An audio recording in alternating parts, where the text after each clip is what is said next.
Welcome back to the show that claims to be a sports information show, but has only talked NFL football up to this point. For those who may be new here, I'm your host, Hop Hopkins. Thanks for being here. We've got a great one planned for you tonight, folks. Starting off with a Week 10 NFL recap, followed by an NFL Week 11 predictions. A couple of hot takes by yours truly, kind of hot takes. And it's not really a segment that we've got going for the future. It's just kind of a one-off thing for tonight. But it includes some NBA discussion. So there's your spoiler. We are starting to introduce other sports. And as always, we've got questions from the world's most curious sports fan on the internet, the producer. And then here's what missed the show. We're not doing A-plus player of the week this week. Had to cut it, make room for other stuff. Still no must-see TV. I think we're done and away with it. Probably won't even mention it moving forward. And in a way, you're going to be missing out on some Week 10 recap content because it's just going to be shorter and quicker tonight. Sorry about you. As always, shout out Hanover Athletics. Men's soccer finished second in the conference and was this close to making it to the national tournament. I mean, PK shootouts, man, as fun as they are, as exhilarating as they can be to watch, they're so heartbreaking. But anyway, thanks for letting me be a part of it, boys. Thanks for having me. You know, statting your games was a grand old time. Writing the articles was super fun. Great experience for me. I hope you guys enjoyed them. And might see you next season. Men's and women's basketball just started. Be on the lookout for men's basketball articles written by me, and including one dropping at the same time as this episode, actually, on the recap from the Spalding game that took place about an hour ago. And shout out women's basketball, because you guys are starting up, and I'm writing your article tomorrow because the head SID, Ashley Birchmeyer, the GOAT, in her free time when she's not busy munching on grass or whatever goats do, she's going to be taking a trip to Colorado with the men's basketball team. She gets the fun vacations, and I get the desk work. That's how life goes. Anyway, right into the A block. NFL Week 10 recap, baby. Start with our A-plus player of the week pick. Just get it out of the way. We had Lamar. He was not the A-plus player of the week. It was Jamar Chase. Same game, just different guy on the other team. 11 receptions, 264 yards, 3 touchdowns. It's an NFL record. I think it's like most single game yards in a single game. Jeez, that was a mouthful. Or a tongue. I don't know what I'm trying to say. Anyway, it was Chase. Don't drink coffee at 9 o'clock at night. It was Chase, Jamar Chase, A-plus player of the week. Got it wrong. It's not why we're not doing it. I'm not scared to get things wrong. You could argue Lamar had it, but you'd be wrong. 290 yards, 4 touchdowns, 0 interceptions. Pretty good game. If Chase and Burrow don't explode, he might be A-plus player of the week. He might be runner-up, so who knows? Was I far off? I don't know. But here are the picks. We went 11-3 on the week. Pretty damn good. And through 5 weeks, 74 picked games, we are 62-12 for an 83.7% hit rate. It's pretty damn good, guys. I might be the most accurate sports pundit of 2024 when it comes to NFL football. I don't know. We'll have to compare me to Colin Cowherd and Nick Wright and, all the other guys worthy of comparing me to at the end of the season. Anyway, Bengals lost to the Ravens in Baltimore. Got that. Giants lost to the Panthers. Didn't pick that one. Didn't predict that. Didn't call that. Got that one wrong. That was one of our 3. Another one of the 3 was Patriots in Chicago. Thought the Bears would win. They didn't. No shock, really, though. They're not a hot football team these days. Niners in Tampa. Got that one. It was a 3-point game. It was a little sweaty. Broncos in Kansas City was very sweaty, and we'll get just a little tidbit on that. I mean, the reason the Chiefs are scary is because they are a complete team. Okay, I've been saying it all year.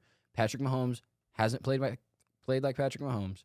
He hasn't had to put on that cape except once or twice this year. Superman hasn't had to be Superman, and they win games. In fact, Superman hasn't even, not that he hasn't had to be, he just hasn't looked like he can be.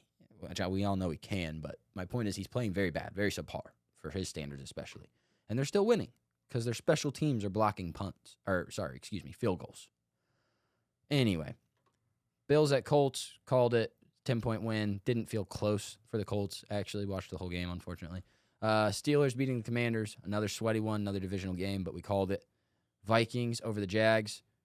That was just the worst game of the week to watch. 12-7 victory for the Vikings. Doesn't even feel like a victory. But we got it. Saints beat Atlanta, and they hosted Atlanta. We thought the Falcons, would go in there and get it done. They didn't. The Titans lost to the Chargers in LA, called that. The Jets lost to the Cardinals by a wide margin, 31-6 in Arizona, called that. Aaron Rodgers, 22 of 35, 151 yards. Time to dry that, man. He's washed. 266 yards and a touchdown for Kyler Murray. Nothing impressive. But guess what? His team got the win, so I still get to keep calling the Jets and Aaron Rodgers bad. They're bad, they're bad, they're bad. I might be on the Aaron Rodgers' bad train.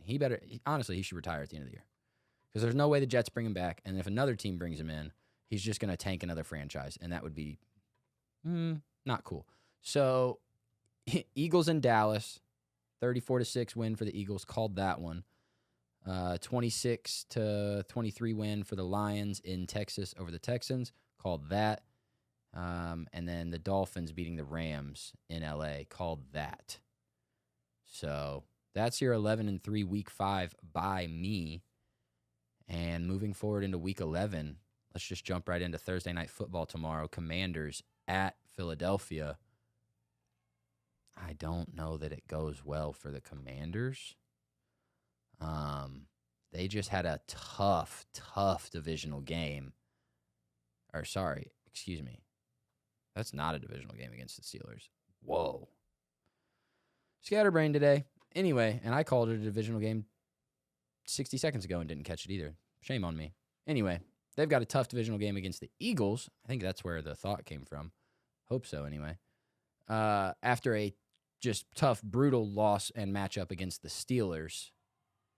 And I don't know how the Commanders on a short week come into this Philly stadium and put up a winning fight. I'm not saying they're going to get blown out, but I don't know how they go in there and win, especially when the Eagles are coming off a pretty easy game. Also on a short week, but they won, right, handily. They didn't have to exert themselves by any means. So give me the Eagles there. The Raiders in Miami, I love this game for the Dolphins. They just won in LA. They've got to be feeling good. Tyreek hasn't had a good game in a while, so he's due. I'm not going to go out and say he's going to have it, but he's certainly due.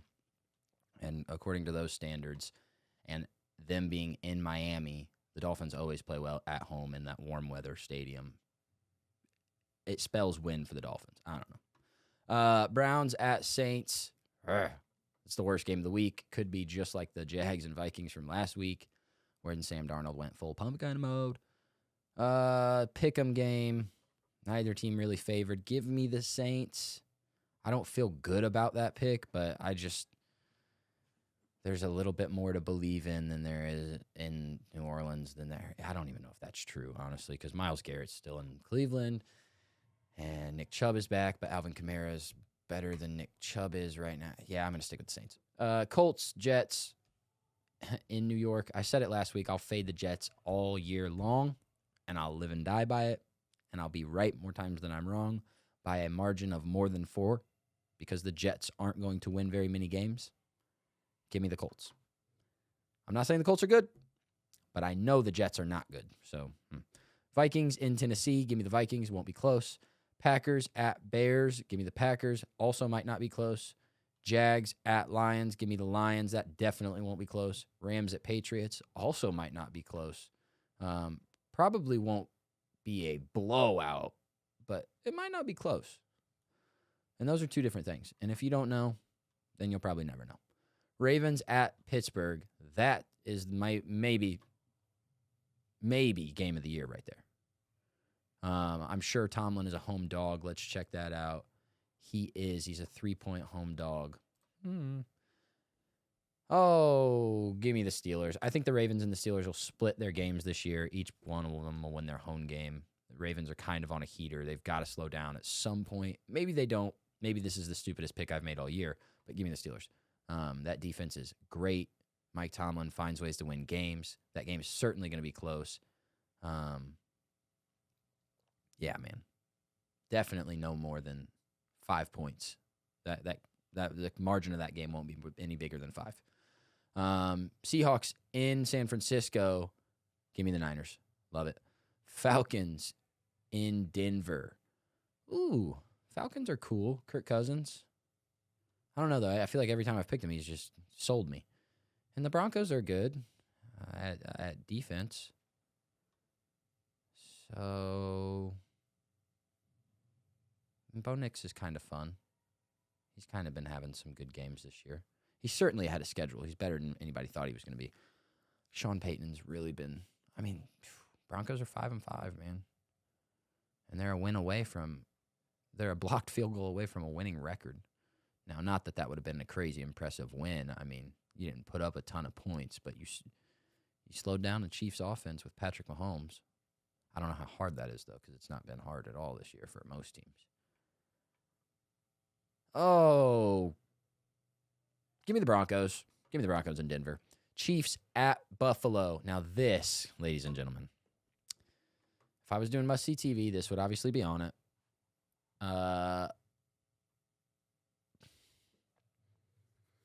Okay, as I was talking this over last night with my producer, I was saying my heart and my head right now are telling me the Bills. The Chiefs aren't going undefeated this year. This is probably going to be a loss. This is the Bills' Super Bowl every year. Their regular season matchup against the Chiefs. This is their big game.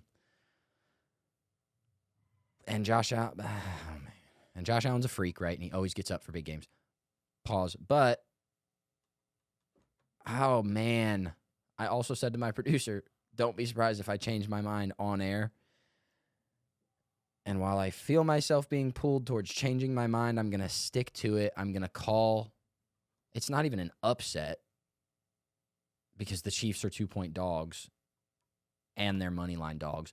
But I am going to take the Bills in what I consider, what should be an upset. Great as Josh Allen is, cool as the Bills have been this year at 8-2, the Chiefs are 9-0. I don't care that you're at home. This should at least be a pick'em. But I don't think the Bills have done enough in their games. Oh, I don't know how to say that without it sounding terrible. How do I articulate that? I don't think the Bills have shown you enough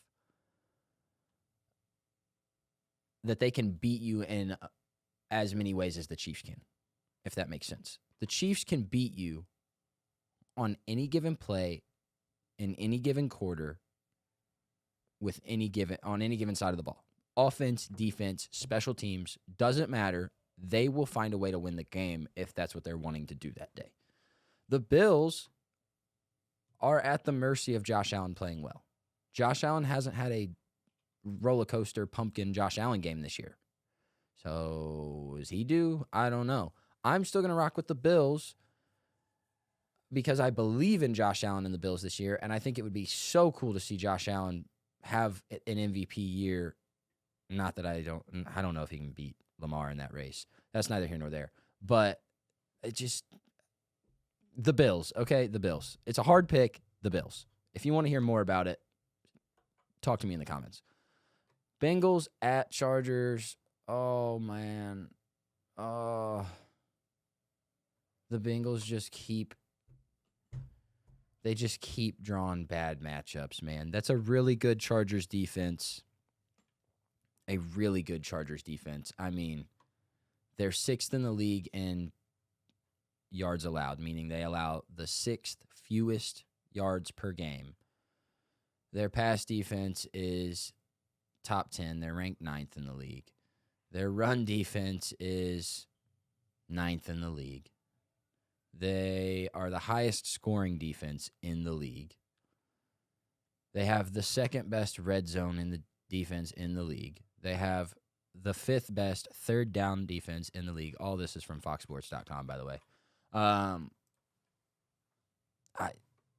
And the Bengals have no defense, and Harbaugh's got a basically weaponless Chargers offense led by Herbert scoring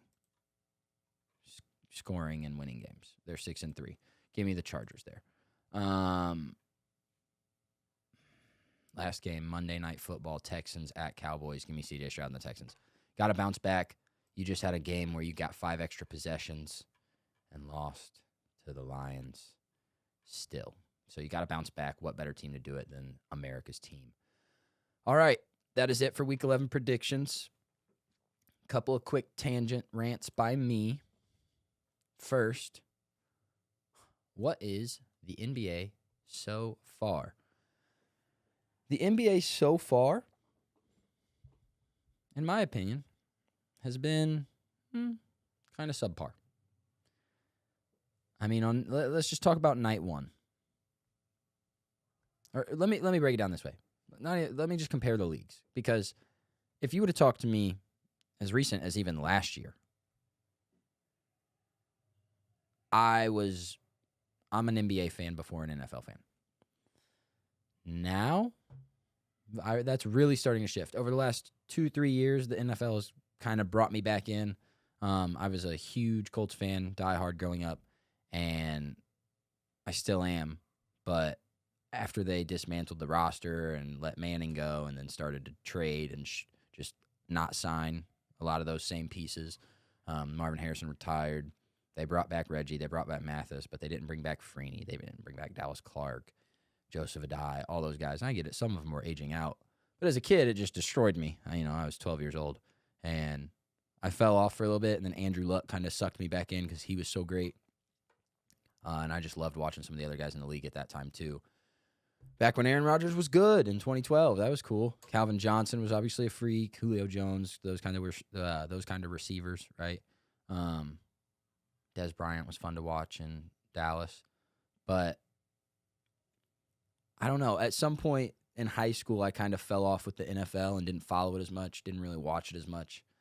And the NBA had always had a chokehold on me since a kid. Pause. But it's just fucking awesome, man. Basketball is like one of the greatest sports ever.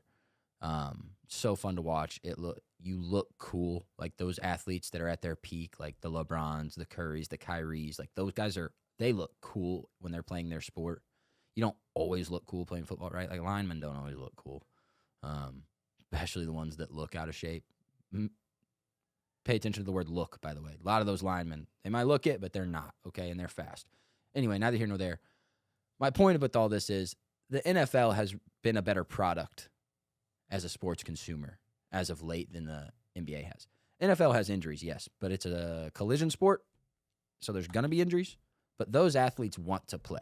And when they're healthy, they go, with the exception of a few of them. T. Higgins, I don't know if you're going when you're healthy. I think you got some Kawhi Leonard in you.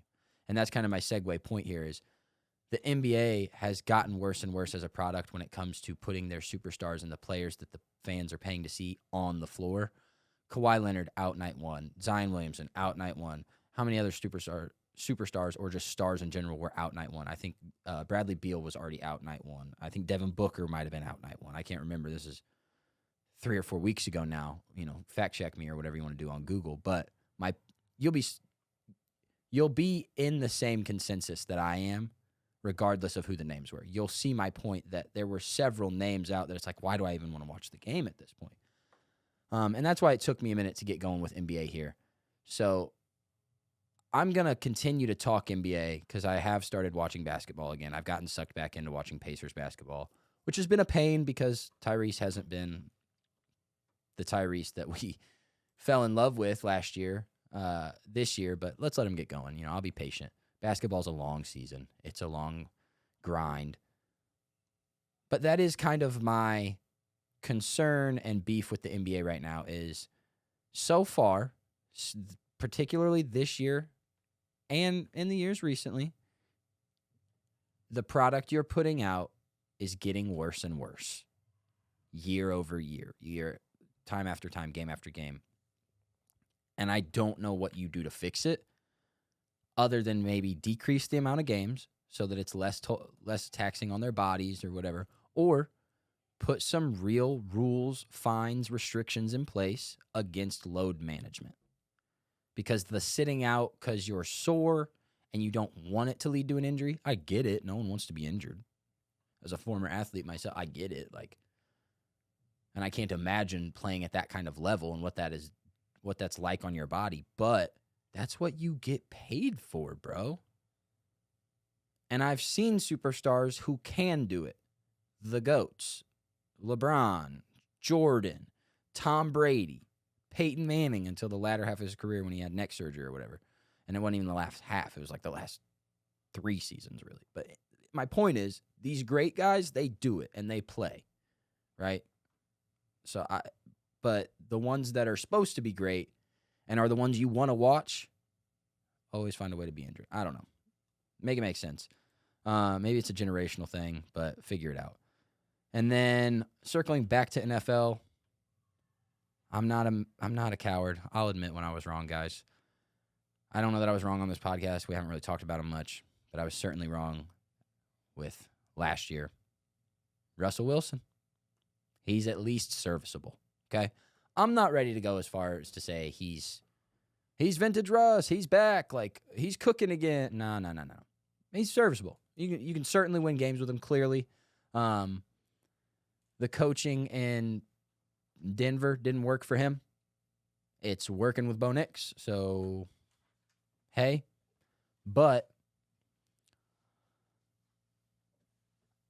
I don't know. I can't go all the way to he's good, he's back, but he's serviceable. Mike Tomlin's winning games with him. He benched Justin Fields, who he was winning games with, made that call for a veteran Super Bowl winning quarterback, and it's happening. So Russ is back in the sense that he's winning games for you, and he can get you into the playoffs, clearly. And the the Steelers, golly, maybe I shouldn't cross-reference sports here. The Steelers actually have the maybe toughest remaining schedule. They have all 6 of their division games left, and then their only non-divisional games left are the Eagles and the Chiefs. So it's a good thing they got out to that hot start. What are they sitting at? 7-2? Yeah, 7-2. It's a good thing they got out to that because, like I said, I think they're going to split with the Ravens, so that's a loss. Steelers-Browns games are always tough, always close. I don't think the Browns are good, but in a divisional game, you never know. So, yeah. Russ, you're serviceable. I was wrong on you. You're not washed. You're not in the – oh, my goodness. Excuse me. You're not in the same category by any means. You're not even in the same stratosphere as Aaron Rodgers. You're well above. So, congrats on that. And it is because of Russ, and we'll get into this, I'm sure. I think one of the questions is on this. Spoiler alert. I think that Russ having success in Pittsburgh has really helped me keep some belief, not full, but some belief that Caleb Williams will be fine if you fix the staff around him. It's got to be the coaching, okay? We might get more into that later. If not, I'll unpack it at a later date. Anyway, B block, producer questions, 5 or 6 of them. Let's go. A little hypothetical to start off here, but I heard some news that J.J. McCarthy had like a second surgery on his, already surgically repaired knee. Yeah. And just like see if everything was going okay and like help boost his recovery and whatnot. Okay. So like when he comes back, do you think he immediately starts, or do you think they've kind of like found that quarterback for the next, 2 or 3 years until he's confirmed ready to start? So if you're the Vikings, that's tough, right? You feel comfortable with Sam Darnold. However, he did just have 3 interceptions, right? He went 24 of 38, so he missed 14 balls, and he gave you 240 yards, 0 touchdowns. You still won 12-7. I don't know how many other teams in the league. There's probably a couple. You could maybe do it against the Jets. You could maybe do it against the Raiders. Certainly the Panthers, right? Maybe the Saints. So there might maybe 6 or 7 other teams this year because there's some bad teams in the league. But I don't know how many other teams you're throwing 3 interceptions against and winning the game. Okay? So that's one. And you're always nervous that Sam Darnold will revert back to those ways of mediocrity and have those bad games. And that could be a season where, next year, if they don't have J.J. McCarthy back, you might not get this dialed-in version of Sam Darnold, especially if your schedule's a lot more challenging, or if other teams on your schedule just construct their roster to be better over the course of the offseason. Sam Darnold might have a very 500 season next year, winning a game, losing a game, winning a game, losing it, being very up and down, right? Rather than kind of in here with a lot of peaks and very few dips. I don't know, man. There's some people that are big Sam Darnold believers. I don't know that I'm a doubter. I mean, look what he's doing this year. Now, granted, he's got Justin Jefferson, but I don't think he's a long-term answer. However, because of McCarthy's injury history, because like you just said, he had to get another reconstructive surgery, you have to have a guy like Darnold in the building. So you can't let Darnold go anywhere this offseason. I don't think he's up for a contract extension. I'm not going to try and look that up. But again, the contracts aren't my strong suit here. I don't know the numbers. I don't know the years. Not all of them. I know some of them. But yeah, I think you got to keep Darnold in the building. I don't know if he's their guy moving forward. And when I say their guy, he's not the guy that's going to help Jettas carry that team on a playoff run. Next. Another believe or not believe question. Okay. What do you think about AR getting named as the starter for the rest of the season for the Colts? Like, are you a believer? Or, like, what do you do if you're the Colts in that situation? Like, do you start him and try and be a good football team and then see what he's like on the open market? Like, I feel like I've already asked you this before, but it's just is so persistent. Like, they can't make up their mind, you know? So I don't think – I mean – the Colts are in a weird spot, okay? They are sitting at 4-6. They can't win the division, I don't think. They're just not going to beat – well, they haven't beat the Texans. Do they have another matchup with them, though? I don't think they do. Yeah, they do. No, they don't. No, they don't. Yeah, they've already lost to the Texans twice. So they can't win the division. But they can still make the playoffs. Like they're still in the running for a wild card spot. NFL playoff race. Come on. So they're still in the runnings, and it is currently, I know the Chiefs and the Bills are 1 seeds. On the bubble, yeah, the Colts are the 8th, right? So they're right behind the Broncos. The Chargers are the 6th seed. You've got the Chiefs, the Bills, the Steelers, the Texans. The Ravens is a 5, and then the Chargers and the Broncos. So they could catch the Broncos for sure if the Broncos kind of fall off, right? If Bo Nix has some couple really bad rookie games.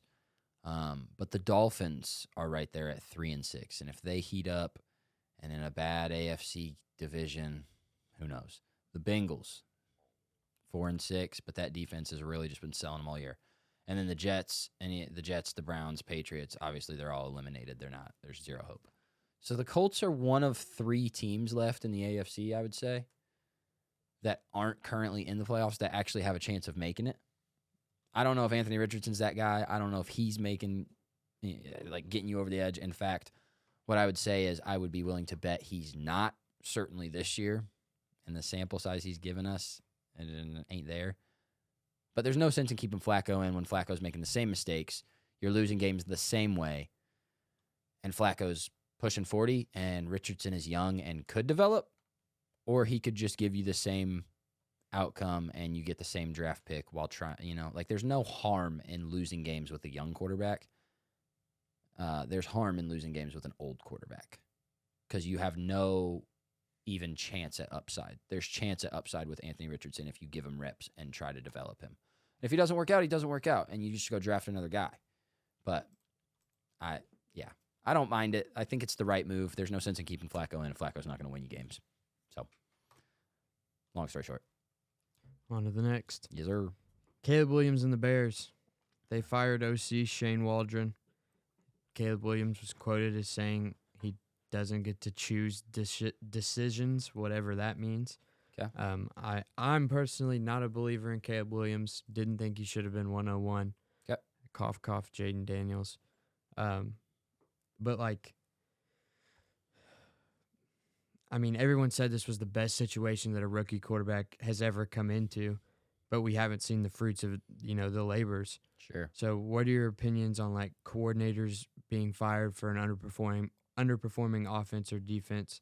And like, what are your overall opinions on Caleb Williams? I think that the firing of the coordinator is tough, right? And it's sort of similar to the Robert Saleh situation, right? Like firing somebody's got to have the blame for the sake of the media, for the sake of the fans.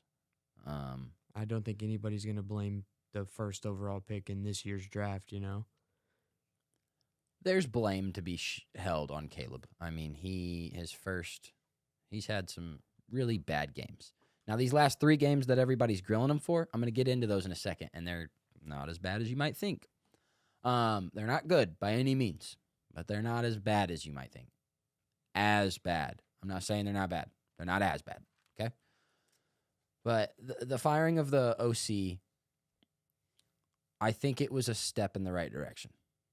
I think some of the blame falls on Caleb. I think a lot of the blame falls on the pretty porous O-line. There was an upgrade made in the draft, offseason, whatever. I get it. But it's still not a good O-line. There's some blame to be held by Matt Eberflus. There's some blame to be held by the Bears front office for who you sign, who you draft, who you hire.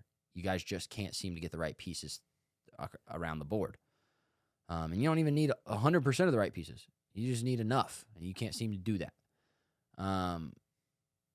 Point in case, I forget what his name is, but you guys had a head coach who took Mitch Trubisky. Yeah, forgot about that name, didn't you? Mitch Trubisky to the playoffs 2 or 3 years in a tougher NFC North division when they had Rodgers in his prime, Matt Stafford throwing great balls in Detroit. Now, Detroit was Detroit back then, but like it was a much tougher division, guys. And they were getting to the playoffs with Trubisky, and then they let that coach go. So that seems like a quarterback coach to me. Maybe you keep him in the building, and I don't know. But anyway, the OC that was there, and this ties into Caleb's last 3 games that everyone thinks are so bad. Let's talk about that real quick. In those last 3 games, Caleb Williams has 0 touchdowns, 0 big plays. Pro Football Focus has graded in those last 3 games, he's had 1 big-time throw. I'm not sure exactly how to articulate to you guys what that means if you can't just kind of pick up on that. Sorry, I'm trying to multitask and type. If you can't kind of pick up on what that means, more or less, it's just like throws for either big yardage, a big touchdown, a big first down gain, whether that was 50 yards or 2 yards, right? Just a big pickup of a down that you really needed to keep the drive alive. Big time throws, okay? And he's got 1 throw that is graded a big time throw by Pro Football Focus.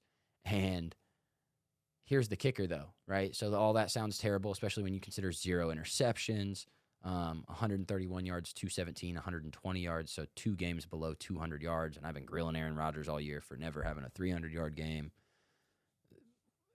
Not never, but you get what I mean. Anyway, he also has 0 interceptions. He also, according to Pro Football Focus, has 0 turnover-worthy throws.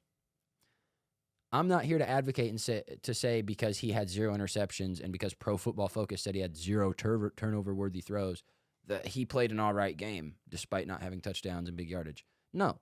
And he lost all 3 games. He's playing bad. Part of that's on him, but he's also a rookie, right? Rookies don't always play great. They make mistakes. They lose games. It's okay. Here's what's not okay. I think that OC that was there, that head coach that was there, or that is there rather, are coaching the aggressiveness out of him.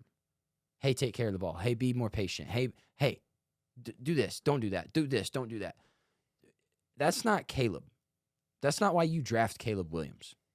I don't watch a ton of college football, but if you go watch college football and you watch Caleb Williams play college football, how did he play it? Ran around outside the pocket, created plays with his legs, extended plays with his legs, threw the ball and took chances downfield. They're not letting him do that. And you're not winning football games by telling him not to do it. So you might as well try and let him do it, right? And if he goes and makes all the same mistakes, all right, then we can talk about it. But, like, let the man try and play ball. And you, like you just said, everyone wants to talk about he's got this best rookie quarterback situation with these 3 number 1 wide receivers, Rome Odunze, who was a first-round pick, DJ Moore, who was a first-round pick in his draft class and is also a wide receiver 1 in the league, Keenan Allen, who was a wide receiver 1 for the Chargers last year and a target monster and just a yak monster. Okay, let him sling the ball to these guys. Stop trying to make them throw 2-yard checkdowns pinned on the sideline and stuff. I don't know. I think Caleb Williams needs to be given the chance to play more his style, tweak it to fit the NFL better, right? He can't be doing all of that out-of-the-pocket shit that he was doing in college. Guys are just too big, too strong, too fast. You don't have that much time, okay? But what you can do is let Caleb be mobile. You can let him be elusive by building the O-line a little bit more and getting better staff inside the building if you're that Bears front office. If you're not ready to write Caleb Williams off, that's what you have to do moving forward. If you're ready to write him off, ship him now while you still got some value left in him, because you're clearly not going to build around him if you're ready to write him off, and so his value would only tank. Those are my takes on the Bears. It's fair. On the other end of the rookie quarterback spectrum, okay, Jaden Daniels and Cliff Kingsbury have been balling. Yep. Supposedly with, more under the hood. I saw an interview with Cliff Kingsbury today where he said that. But do you think Jaden Daniels has this much success under a different OC? Like, if you took Caleb Williams, who's a very similar styled player, in my opinion, and put him with Cliff Kingsbury, do you think he has a similar success? Or I think he'd clearly have more success. Whatever the Commanders have going on over there with Kingsbury and in that offensive room is much better for developing quarterbacks and young ones at that. We watched the Bears fail with Justin Fields, and now not that Justin Fields was the prospect that either of these guys are, or that he's even as good as they are. That's up for debate. However, what's not up for debate is Jaden Daniels was on a MVP run. Now, he's kind of fallen off these last few weeks, and Lamar's really pulled ahead. So, again, I think Lamar's got that on lock for now. But Jaden Daniels is Offensive Rookie of the Year, Rookie of the Year probably, and he's a freak. He's a beast. So, yeah, I would you have to say that it would be pretty different. I think there is more encouragement and room for error in that Commanders offense and with that coaching staff than there is with the Bears. And I think part of that might come from just being in Chicago. It's kind of that attitude that they have. We're hard, we're this, we're that. And they've got that historic kind of shadow looming over them of the 85 Bears defense, and they have a really good defense right now. So, can that defense help lead them? And so there's added pressure on Caleb to, hey, man, don't fuck it up for the defense. Pardon my French there. Don't mess it up for the defense. Don't throw too many picks. Don't turn the ball over. Just take care of it. Let us get the stops, and you just put points on the board, even if it's just field goals. And then he, obviously set himself up for failure by texting his punter. I give it to him privately, but texting your punter at all, saying, "Oh, you're not gonna have to punt much," and then they're punting like every other drive this year, it seems like. So, I just feel bad for Caleb. God, Pro Football Reference has him as his nickname is Superman. That's terrible. Take the college nicknames off of the pro resume, guys. Help this poor kid out and get rid of that. That's terrible. People are gonna flame him. Anyway, yeah, I think it'd be different. I don't know that it'd be totally different. I don't know he'd be as good, but he'd certainly find more success. You have to say that. Kind of a two-parter in there, but do you think Cliff Kingsbury thrives more as an OC, just in charge of one part of the team rather than all 3 phases as a head coach?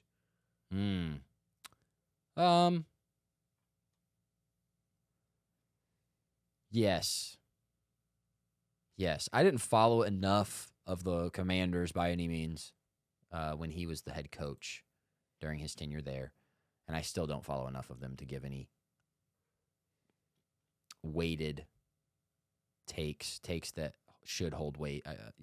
These are just kind of opinions and what I've seen at a glance.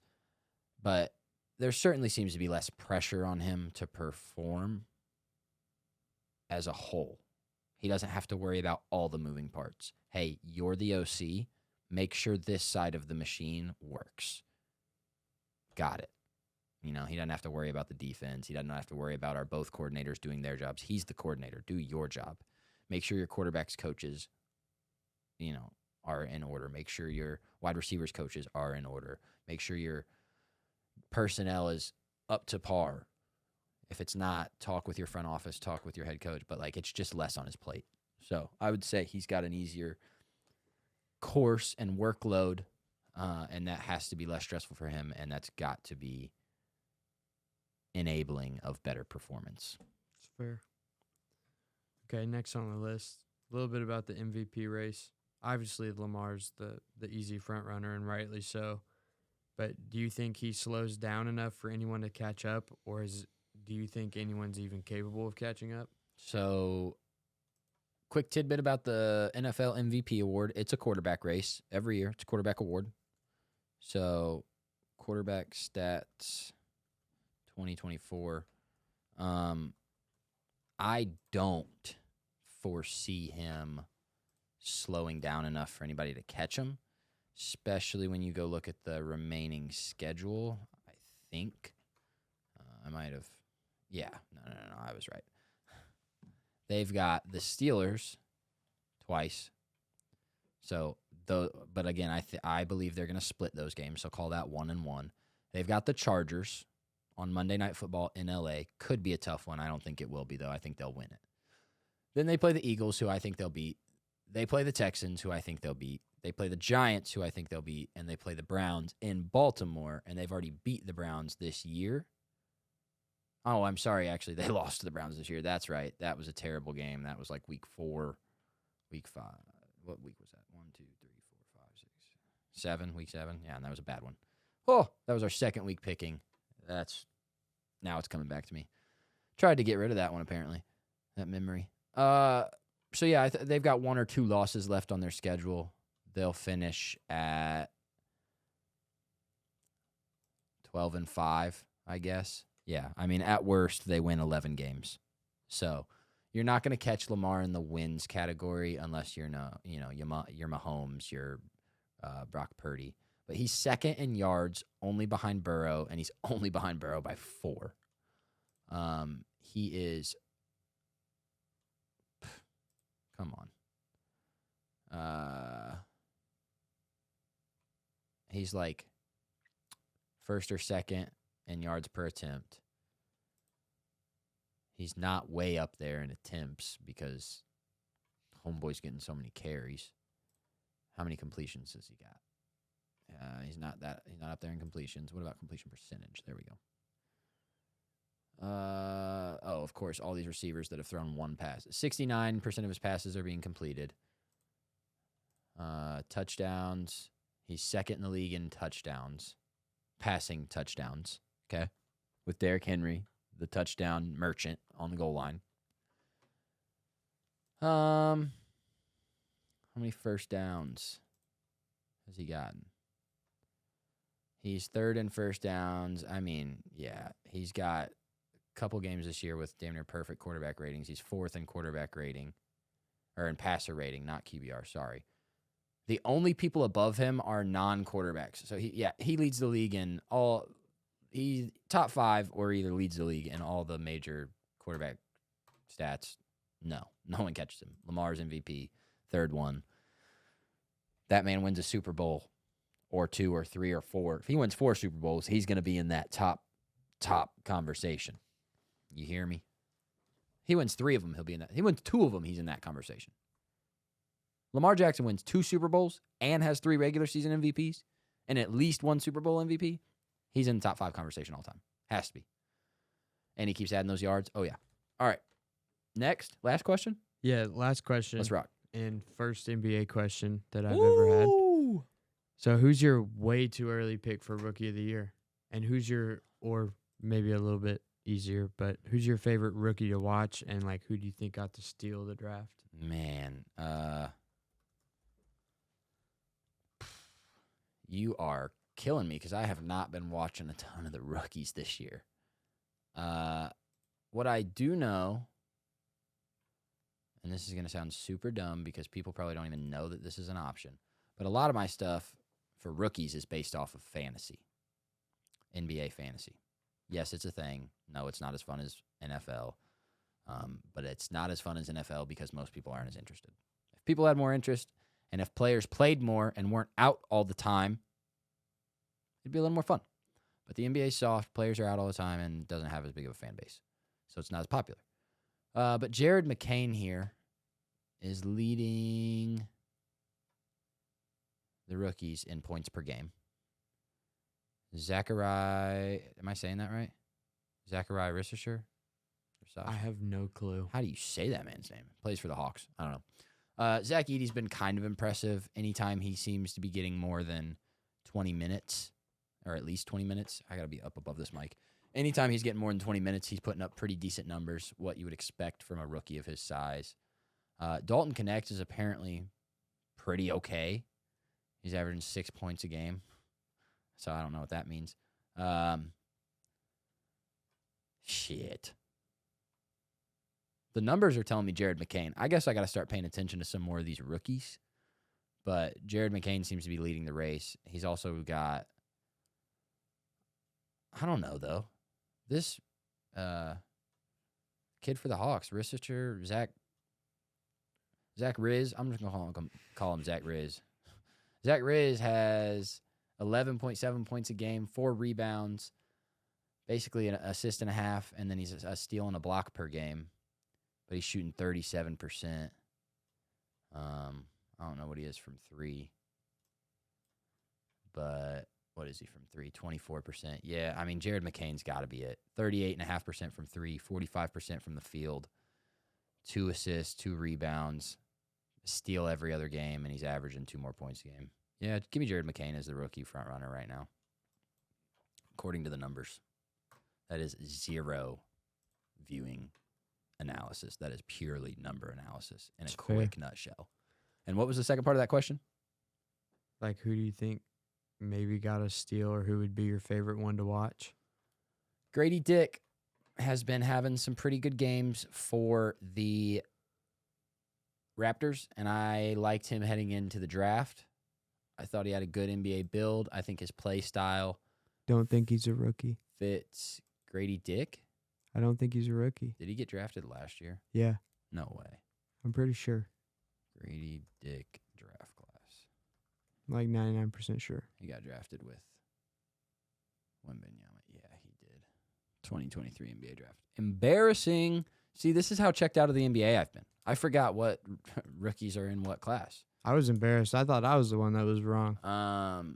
You're the producer. You're never wrong. I don't know who got a steal. Don't boost my ego like that. I don't know who got a steal. Honestly, no one. This draft class is pretty poop. I don't know. I think the ED pick was solid. Where did they get him? I think in the lottery, like top 17, top draft 15. Pick. He was selected number 9. I don't know. Yeah, definitely in the lottery. Unathletic 7-footer who has 0 NBA game outside of the paint. I don't know if you got a steal at 9.